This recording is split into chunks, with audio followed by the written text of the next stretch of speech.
Þetta er verkefni 14 í Excel á blaðsíðu F22, síða 5.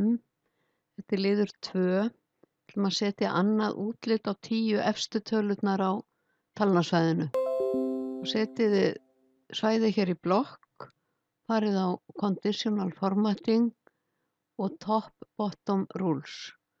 Og hér er hægt að velja 10 efstu tölurnar og þið getið valið útlit á þær. Hérna er rauð fylling og dökkrauður texti. Getið valið gular, grænan eða eitthvað af þessu. Síðan er hægt að fara í Custom Format og velja annað útlit, feitletur til dæmis, og border. Getið valið ramma og þið getið valið lit á ramman líka. Þurfið ekki að gera það, en ég sýni ykkur þetta hér. Og hér í fyllingunni getið þið valið aðra fyllingu ef þið viljið. Að velja hérna ljósrauða fyllingu. Og ok.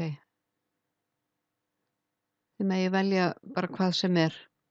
En hérna valdi ég sem sagt annan bakgrunn, feitletur og annan lit á ramman á bakvið tölurnar.